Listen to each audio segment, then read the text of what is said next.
Hey everybody, it's Brian Haskins here. Wanted to make a quick video and talk to you a little bit about direct mail. And I want to give you the 10 best tips for direct mail that I've come up with over the last 7 years or so as I've been doing direct mail in my real estate investing business. There's a lot of things that I've learned, a lot of things I want to share. So let's go ahead and jump right on in. Well, the first tip, and let me first kind of say these are not in any particular order, any specific order, or anything like that. I just wanted to kind of jot down some ideas and wanted to get those sent over to you. So basically, the first thing you always want to do when you're using letters is you want to make sure that you're using a real stamp. All right. If you're not using a real stamp, if you're doing bulk mail or anything like that where they print stamps on there, it's not going to be very beneficial for you. People look for these types of things. Think about yourself as you're opening your mail. You're probably in the same situation and you're just looking for letters that look like, someone is sending you a personal letter. A lot of the, a lot of the letters that you get that have, maybe like a bulk mail feel or like a junk mail feel, you probably throw those away before even opening those up. So if you try to save a little bit of money and, not use a real stamp, your letters pretty much are going to be going right into the trash. So not a good idea at all. Okay. The next thing is return addresses are not required and sometimes can hurt you whenever doing direct mail. So let me explain. Typically, when someone looks at a piece of mail and they decide if they're going to open it or not, it has to look real, first of all. Like I said, it's got to have the real stamp.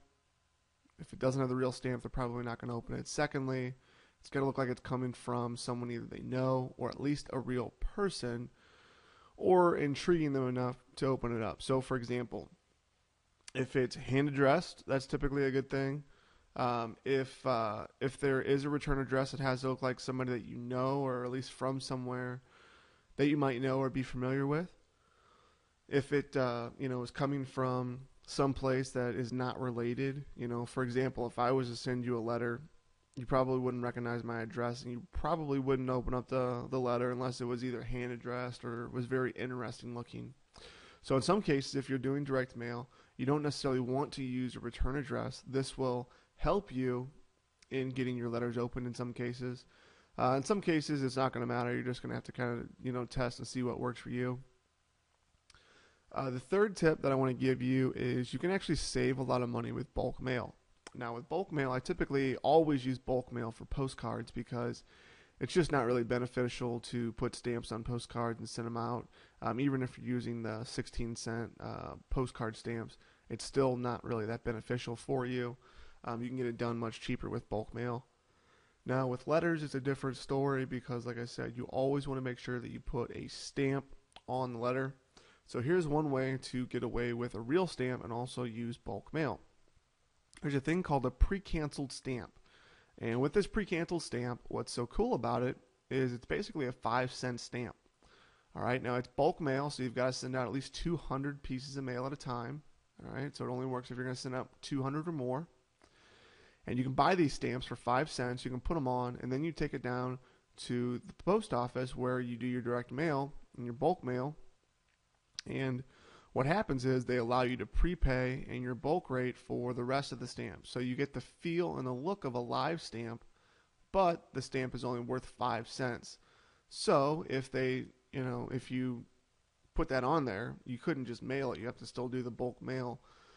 But what's so nice about it is that you get the bulk mail rate. So it's typically about 50% off.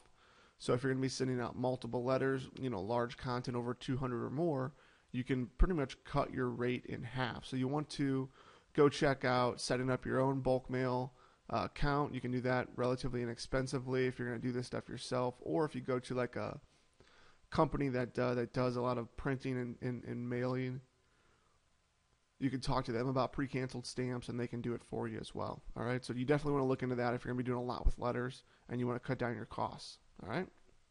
Next thing is test postcards. All right, they work great and they're cheap. And you're going to want to use either yellow postcards or green postcards, and we're going to talk about where to get those postcards here in a second. But You want to test postcards out, test them up against yellow letters, test them out against other letters. The only time I typically don't use letters, the only time I typically don't use postcards is going to be if it's something that needs to look really professional, or maybe something in a sensitive situation such as probate. In most all cases, I will tend to use postcards because they're cheaper, they work really good, and it's not really beneficial to spend more money and do an actual letter. Okay. The next thing is personalized postcards and letters work best. And what I mean by this is when you are able to integrate either the person's name, the person's address, or some type of personal information into the postcard or the letter. It makes it more enticing for them to read, more interesting. They're going to see, wow, this person has my information. How they get that kind of thing, they're going to want to read into it, rather than just a bulk, a postcard or letter that's sent out. If you can personalize it, it's always going to work much better. Okay? So if you can personalize it, it's always going to work much better. So moving on, number 6, local mail houses, people that print and ship and do mailers for people, are usually going to be the cheapest. All right, most of the time they're as cheap or close to as cheap as if you did it on your own. You really don't save that much money if you go through and take care of it all on your own, because they're able to do it in such a large scale. They're able to really cut costs down and get it done, and they're able to automate it and kind of really get it done quickly for you. So if you're going to do any kind of direct mail, look into a local mail house for letters. Postcards is a little bit cheaper. Number 7 for postcards, I use clicktomail.com. They're usually the easiest and about very competitive with a local mail house.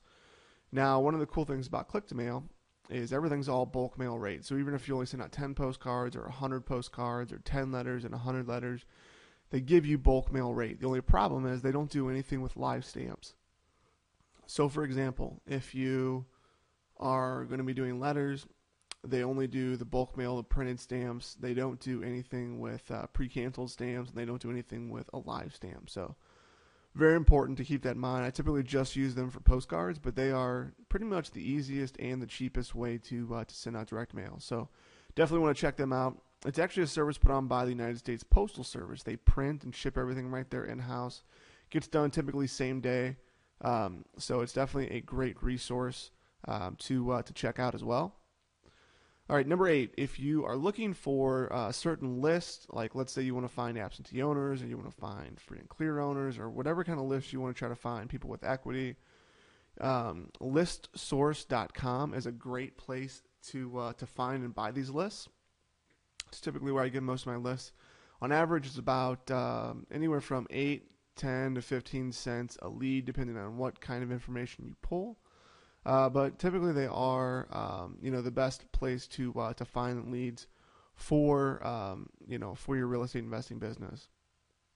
Now, the most important thing when it comes to direct mail is that it's all about the follow-up. All right, you're much better off sending out a smaller amount of postcards and sending out multiple times than you are sending out larger amounts of postcards one time. All right, very, very, very important. You're going to get much more leads and much more deals off of sending out smaller amounts and following up on a regular basis than you would be sending out larger amounts and not doing any follow-up at all. All right, very, very, very important to keep that in mind, okay? And then lastly, you have to understand it's about how many you send out, okay? For example, people that have tried sending out 100 postcards or 100 letters or 500 postcards and 500 letters, or even, for example, 1,000 postcards or 1,000 letters. A lot of times they say direct mail doesn't work. And you're right, direct mail would not work if you only send out a few postcards or a few letters like that. Direct mail is all about larger quantities, okay? You're trying to target a larger list. These are not, these are people you're contacting. These aren't people that are contacting you. So not every single person is going to want to sell. Not every person is going to be motivated to sell. Not every person is going to have enough equity to sell. And you're not going to be able to make a deal with everybody. So it's going to be difficult to really get direct mail going unless you understand that it's going to take quantity, all right? And it's all about the follow-up. So, for example, if you were to send out let's say you pull a list of 20,000 people that are maybe absentee owners in your area. All right, 20,000. All right, and you pull a list of 1,000 of those people. All right, and you send out a postcard to them saying that you want to buy their property. Okay, so right there you've got 20,000 people in your area. You've only pulled 1,000. So right there you've narrowed it down. Okay, so you're hoping that out of those 20,000 people, the 1,000 that you picked are even interested in selling. Okay. So probably out of those 1,000 people that you picked, maybe 30 are interested in selling or even have thought about selling. Okay, so out of the 30 people that have even thought about selling, now you probably have it narrowed down to about maybe 5 people that are in a situation to where they need to sell, not necessarily that they would want to sell. So now out of those 5 people that you've determined need to sell, maybe one out of those 5 people actually have enough equity for you to be able to buy the property as a wholesale deal.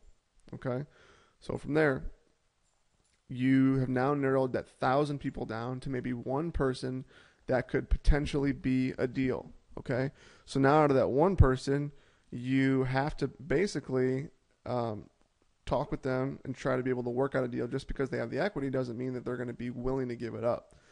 So out of those 1,000 people, you've narrowed it down to maybe one potential deal that might turn into something. So I hope that kind of clears it up for you, and I hope that it kind of makes more sense that, if you've sent out small amounts of direct mail before, it's not going to work. You're better off saving your money than sending that out. You need to send out, maybe 2,000 or more on a very consistent basis before it's going to pay off. So for example, maybe 2,000 a month, and rotate the list and maybe send them 4 pieces over the course of 6 months or a year, something along those lines.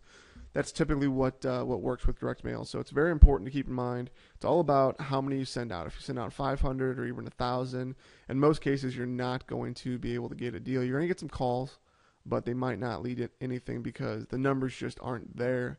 It's very important to keep that in mind, because if you don't, it's just not going to work out for you. So it's very, very, very important to kind of keep that in mind.